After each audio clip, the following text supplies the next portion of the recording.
भाजपचा जाहीरनामा हा जुमल्याचा जाहीरनामा आहे। हा जाहीरनामा आता काय जनतेमध्ये चालणार नाही। भाजपला आता पुन्हा गरिबी, बेरोजगार, तरुण आणि छोट्या व्यापाऱ्यांची आठवण झाली।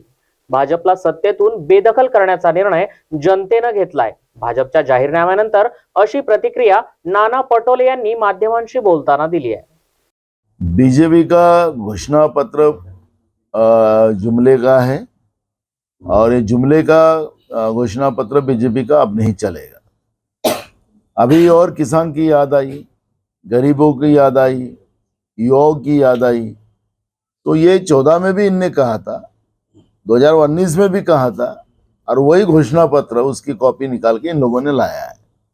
और उस आधार पर ये जुमलेबाजी अब नहीं चलेगी, क्योंकि नरेंद्र मोदी की सरकार ने गए 10 साल में अदानी और उनके कुछ उद्योगपति मित्रों के लिए ही सत्ता चलाई है, और ये अदानी की सरकार अब नहीं चलेगी। देश में लोकतांत्रिक व्यवस्था की सरकार चलेंगी और जो जनता के लिए काम करेगी। और जिस तरह से कांग्रेस ने मैनिफेस्टो दिया है उसको देश की जनता ने एक्सेप्ट किया है, और राहुल जी की लीडरशिप को लोगों ने मान्य किया है। बीजेपी नरेंद्र मोदी की लीडरशिप को लोगों ने सत्ता से बाहर निकालने का मानस बना लिया है। इसी बारे में है बीजेपी के घोषणा पत्र में वन नेशन वन इलेक्शन लागू करेंगे और समान नागरिक संहिता लागू करेंगे, ऐसे भी घोषणा पत्र। ये वन नेशन वन इलेक्शन क्या है ये तो लोगों को एक बार समझा दे, क्योंकि जो 400 बार का जो आंकड़ा ये लोग बता रहे हैं, इसके बाद में कोई चुनाव ही नहीं। इसका ये मतलब है क्या, ये उन लोगों ने जनता से क्लियर करना चाहिए। दूसरा, ये समान नागरिक कानून जो लाने की बात ये बार बार कह रहे हैं, तो ये तो 2014 में भी किया था, 2019 में भी ये बात कही थी। इनको रोका क्या था? बहुमत की सरकार थी। लोगों को गुमराह करने के बारे में इन लोगों ने बार बार गुमराह करना, यही उनका काम है। और इसलिए इनकी ये जुमलेबाजी अब नहीं चलेगी। घोषणा पत्र नहीं है, ये जुमलेबाजी है ना। ये सलमान खान के सामने जो फायरिंग हुई, क्या लगता है कि महाराष्ट्र में जो कानून व्यवस्था जो है बिगड़ गई है? महाराष्ट्र में कानून व्यवस्था पूरी बिगड़ी हुई है। महाराष्ट्र एक कानून का राज्य रहता था, लेकिन जब से बीजेपी की सरकार महाराष्ट्र में है, बीजेपी की सरकार के उनके रवैये की वजह से, जैसे आपने देखा होगा 3 दिन पहले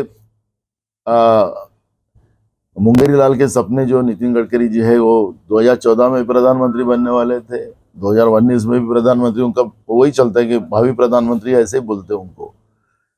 तो ये, और खुद को सुसंस्कृत बोलने वाले गडकरी जी जब चंद्रपुर गए, वहाँ कांग्रेस की उम्मीदवार हमारी महिला है और इनके मुंगट की वार है, उसको बोला कि ये खाया पिया शिलाजीत खाया हुआ हमारे पास पहलवान है। ठीक है, महिलाओं के सामने इस तरह शिलाजीत काय के लिए खाया जाता है, ये बात अगर उनको पता नहीं है तो उनने पूछ लेना चाहिए, या शिलाजीत ही खा के गडकरी रहते क्या, ये भी उन्हें जनता को बताना चाहिए। लेकिन महिलाओं के सामने, महिलाओं की उम्मीदवारी के सामने इस तरह का वक्तव्य, ये निषेधार्थ है। गडकरी ने माफी मांगना चाहिए। ये भूमिका कांग्रेस पार्टी की है, और इस तरह से असंस्कृत व्यवहार करने के वजह से ही महाराष्ट्र में जो कानून व्यवस्था बिगड़ती है, इसके रीजन ही वैसे है। बलात्कार के प्रमाण महाराष्ट्र में बढ़ गए। महिलाएं महाराष्ट्र से 5000 महिलाएं गायब हो चुकी है, कहाँ गए अभी तक पुलिस उसका पता नहीं कर रही है।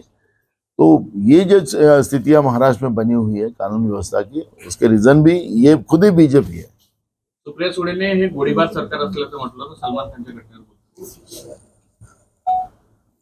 गोळीबार नाही, ते इंदापूर मध्ये तर गोळी मारली आणि त्याला कोयत्याने कापलं। तर हे दहशत निर्माण करून राजकारण करणारी ही भाजपची गुंडाटोळी आहे, आणि या भाजपच्या गुंडाटोळीमुळेच हे महाराष्ट्रामध्ये या पद्धतीचे घटना होतात आहेत। लोकांमध्ये दहशत आहे, आणि हे सरकारच आता नसलं पाहिजे, ही भूमिका महाराष्ट्राच्या जनतेची आहे। नारायण राणेंनी उद्धव ठाकरेंवर अशी टीका केली का ते सायकिक आहे, एडे आहे, अशा पद्धतीची टीका केली। आणि त्यांनी कोणाला, स्वतःला म्हटलं की उद्धव ठाकरेला म्हटलं मला माहिती नाही, तुम्ही ऐकलं नाही त्यांचं स्टेटमेंट।